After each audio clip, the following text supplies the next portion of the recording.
सभी को सलाम, गुड मॉर्निंग। आज हम परमेश्वर का वचन भजन संहिता 74 अध्याय पे मनन करेंगे। खुदा से ऐसी सामर्थ्य मांगते हैं कि खुदावंद जी अपने भाई बहनों तक इस वचन को पहुंचाने में और हमारे भाई बहन इस वचन को समझ सके अच्छे से, तो उसके लिए हमें ऐसी सामर्थ्य दो। परमपिता परमेश्वर से हम सामर्थ्य मांगते हैं। और यहाँ पर वचन में ऐसा लिखा है कि खुदा को उठाने के बारे में लिखा कि खुदा हे परमेश्वर, कब तक तू न उठेगा और कब तक अपना दाहिना हाथ नहीं बढ़ाएगा और कब तक डिग नहीं मारेगा।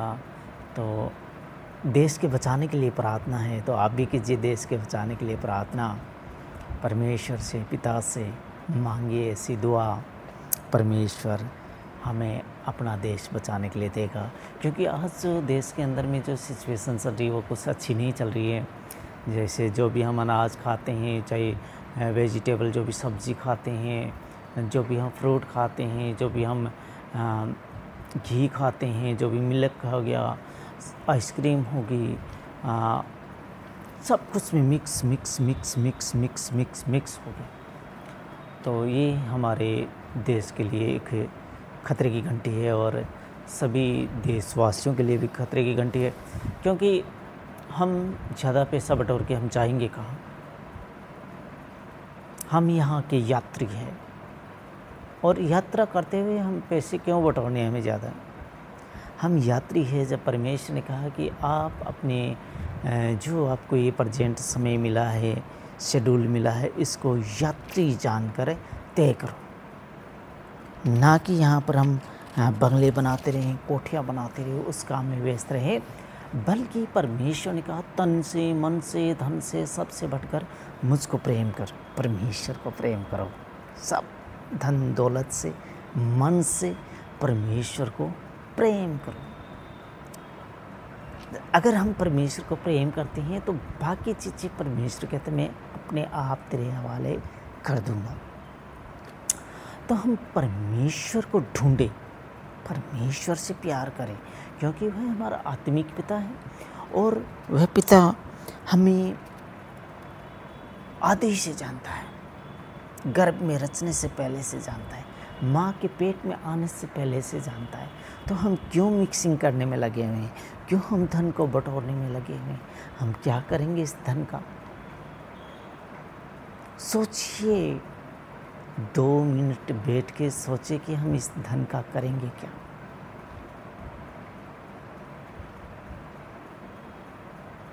हम व्यर्थ धन को बटोरते हैं, अपने बच्चों के बैंक बैलेंस करते हैं। मैंने ऐसे ऐसे बच्चे देखे हैं जिन्होंने अपने पिता का काम उजाड़ दिया यूँ करके। और वो कोई ज़्यादा ये नहीं कि बहुत समय लगा, नहीं, 5 से 7 साल के अंदर में उन्होंने अपने काम को, पिता का दिया हुआ काम, संसारिक पिता ने उनको अच्छा काम दिया और उन्होंने उड़ा दिया। तो ऐसी संपत्ति हमें इकट्ठी करके नहीं जानी है, जो कि हमारे बच्चे ये सोच ले कि हमारे पास हमारे बाप का दिया हुआ बहुत है, हम खाएंगे पिएंगे। वो बच्चे क्या होते हैं? बिगड़ जाते हैं। उनको पता नहीं होता कि पैसे कैसे कमाए जाते हैं, वो कमाते नहीं। वो उसी पे आस लगा के बैठे रहते हैं कि हमारे बाप ने इतना कुछ जमा किया है, खाएगा कौन उसको, हम ही तो खाएंगे। और वो फिर अपनी ज़िंदगी बर्बाद कर लेते हैं। वो गलत चीज़ों की तरफ लग जाते हैं, ऐशो आराम की तरफ लग जाते हैं, दोस्तों के साथ रंगरलियाँ पार्टियाँ करने के लिए लग जाता है और वो रुपया समाप्त करने में टाइम नहीं लगाता है। चंद सालों के अंदर में वो सब कुछ उड़ा देता है। जैसे उड़ाऊ पुत्र का बाइबल में दृष्टांत है। तो उड़ाऊ पुत्र ने अपने पिता से कहा कि मुझे सारी संपत्ति दे दो, मैं आप लोगों के साथ नहीं रहना चाहता, मैं जाऊंगा, ऐश करूंगा, आराम करूंगा। उसके पिता ने, संसारिक पिता ने भी कहा ठीक है, 2 बेटे हैं, चलो भाई ये तेरा है, ये इसका है, हाल है। उसने सब कुछ बेचा, पैसा जमा किया और चला गया विदेश। वहाँ पर उसने खाया पिया, ऐश किया, गुलछरे करके उड़ा दिया, सब कुछ ख़त्म। अब खाने को पीने को कुछ है नहीं, जो पैसे थे उड़ा दिए। अब सूँगरों के साथ में उसने कहीं पे उसको रहने के लिए मिला, तो उसने कहा कि सूँगरों का ध्यान रखना है और जो सूँगर खाएंगे वही तुझे खानी है। तो वो सूँगरों के लिए फलियाँ, बॉयल की हुई फलियाँ वो भी खाता था। एक दिन उसके मन में ऐसे विचार आया कि मेरे बाप के घर में इतने नौकर है, चाकर है, मैं भी मेरे बाप के घर में नौकर बन के रह लूँगा, मुझे ये सूँगर की फलियाँ तो खानी नहीं पड़ेगी।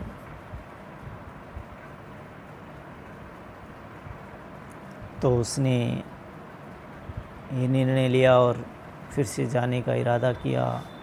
जब वो दूर ही था तो उसके बाप ने देखा कि बेटा तो मेरा ही लग रहा है, बेटा तो मेरा ही लग रहा है। तो वो दूर से आ रहा है, पैर में चप्पल नहीं है, वस्त्र फटे टूटे पहन के रखे हुए हैं। बाप गया सामने उसके, भाग के गले लगा लिया, चप्पलें दी, अंगूठी उसके हाथ में थी, वो अंगूठी उसको पहनाई और ज़ोर शोर से उसका स्वागत किया कि मेरा बिछड़ा हुआ बेटा मेरे पास लौट आया है। तो वैसे ही हम परमेश्वर से बिछड़े हुए हैं, हम उड़ाऊ पुत्रों की तरह हैं। हम ऐश और आराम ढूंढ रहे हैं, खुदा को नहीं ढूंढ रही हैं, पिता को नहीं ढूंढ रही, परमेश्वर को नहीं ढूंढ रही हैं। स्मार्टफोन हम दिन भर चलाते हैं,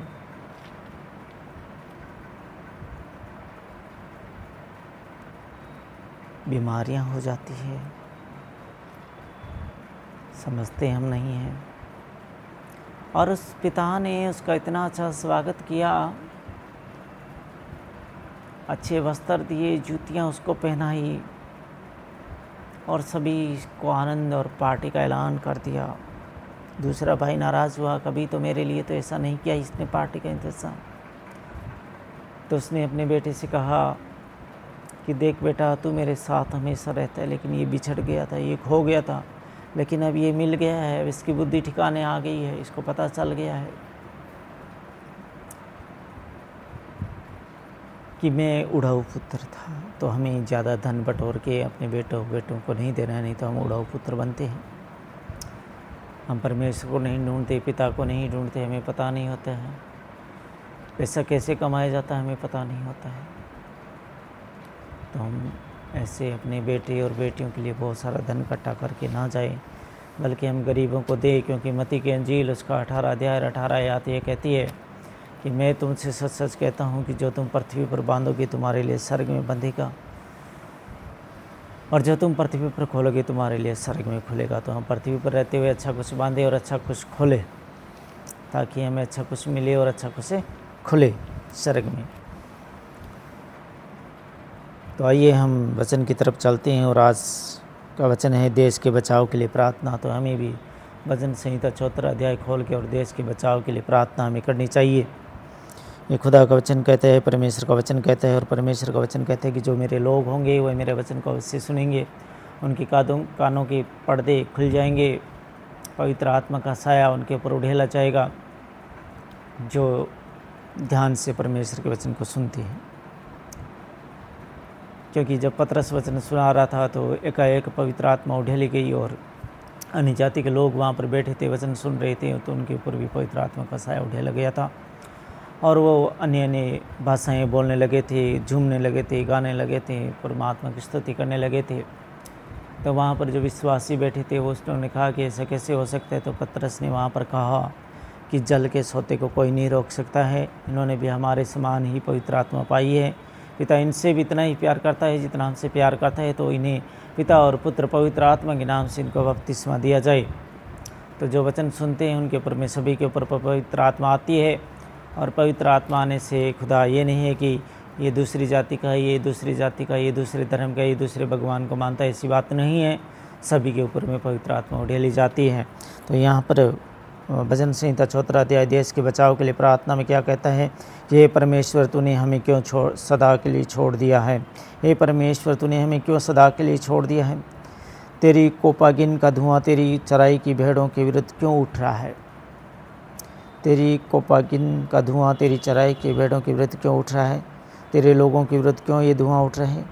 अपनी मंडली को जिसे तूने प्राचीन काल से मोल लिया था और अपने निज भाग के गोत्र होने के लिए छुड़ा लिया था, और इस सियोन पर्वत को भी जिस पर तूने वास किया था स्मरण कर।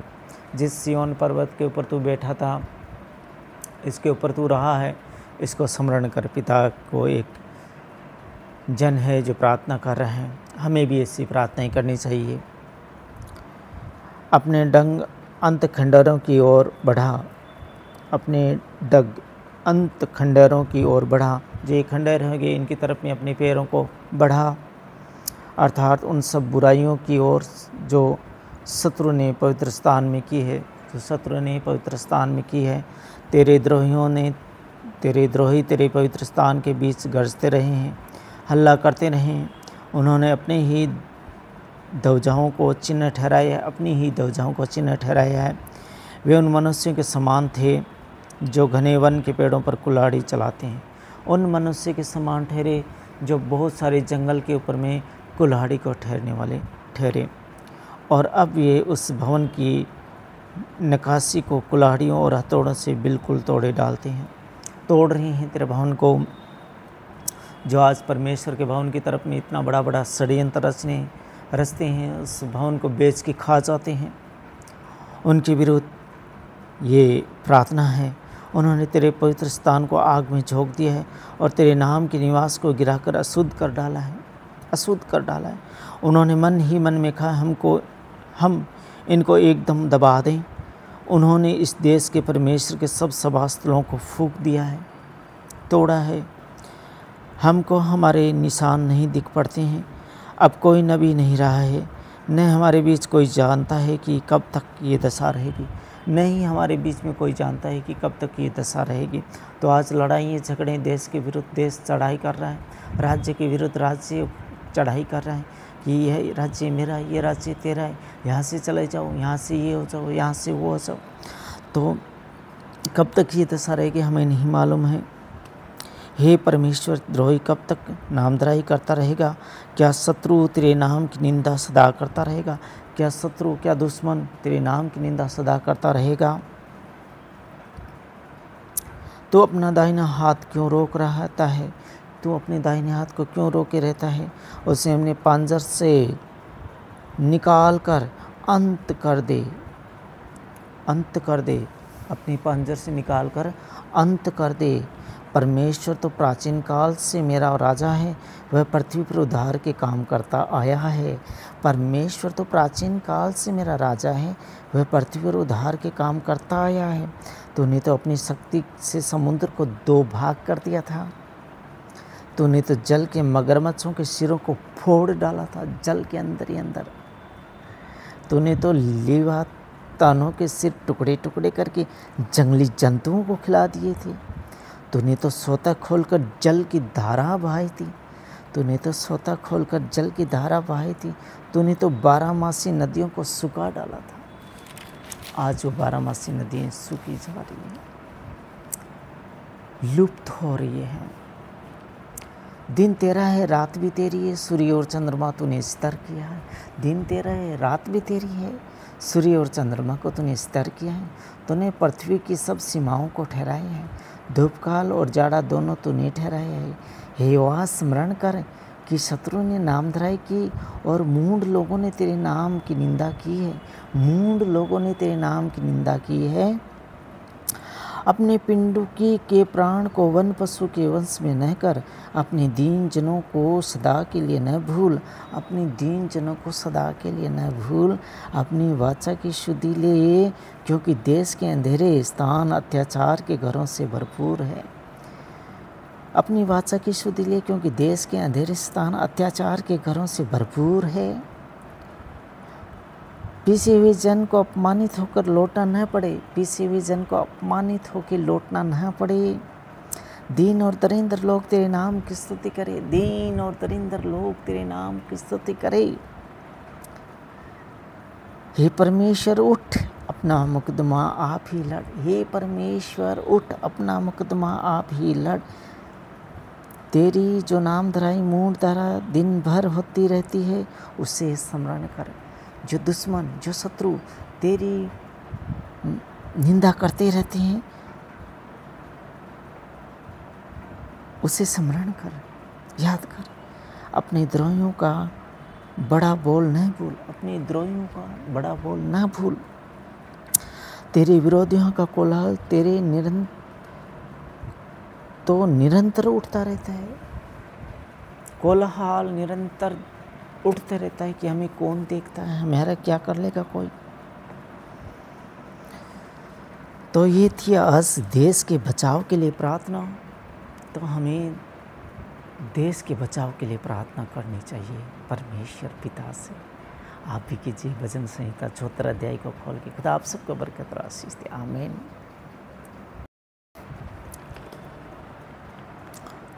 तूने तो लिव्यातान के सिर टुकड़े टुकड़े करके जंगली जंतुओं को खिला दिया। तूने तो सोता खोलकर जल की धारा बहाई। तूने तो 12मासी नदियों को सुखा डाला, 12मासी नदियों को सुखा डाला।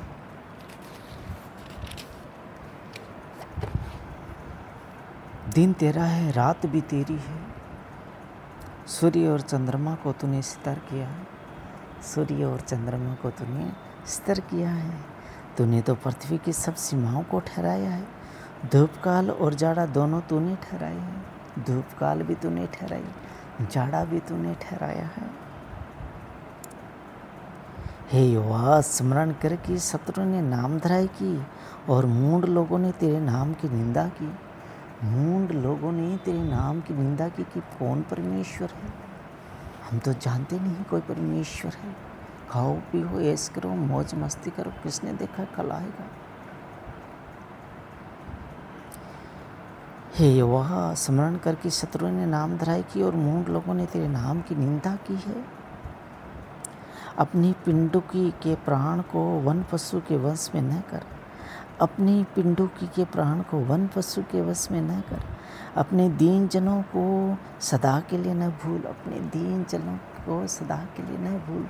धर्मी लोगों को सदा के लिए ना भूल। जो तुझे जानते हैं, तुझे पहचानते, उन्हें ना भूल सदा के लिए। अपनी वाचा की शुद्धि ले, क्योंकि देश के अंधेरे स्थान अत्याचार के घरों से भरपूर है। क्योंकि देश के अंधेरे स्थान अत्याचार के घरों से भरपूर है। पीछे हुए जन को अपमानित होकर लौटना न पड़े। दीन और दरिंदर लोग तेरे नाम की स्तुति करने पाए। दीन और दरिंदर तेरे नाम की स्तुति करने पाए। पीछे हुए जन को अपमानित होकर लौटना ना पड़े। जो दबा कुचला उसे अपमानित होकर लौटना ना पड़े। हे परमेश्वर उठ, अपना मुकदमा आप ही लड़। हे परमेश्वर उठ, अपना मुकदमा आप ही लड़। तेरी जो नामधराई मूढ़ द्वारा दिन भर होती रहती है, उसे स्मरण कर।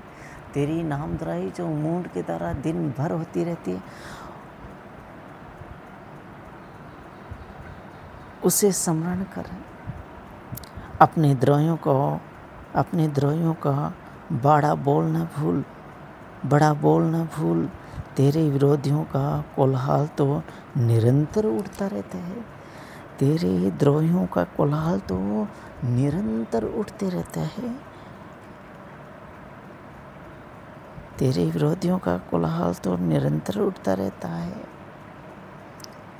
परमेश्वर को सताते ही रहते हैं। अब उठ, तो परमेश्वर को उठाने के लिए यहाँ पर प्रार्थना हुई है। भजन संहिता 74 अध्याय आप भी कीजिए। भजन संहिता 74 अध्याय खोलकर प्रार्थना अपने देश को बचाने के लिए, अपने आप को बचाने के लिए परमेश्वर से दुआ कीजिए। परमेश्वर आपको बरकत और आशीष देगा और इस देश को बचाएगा। खुदा आप सबको बरकत और आशीष दे। आमीन।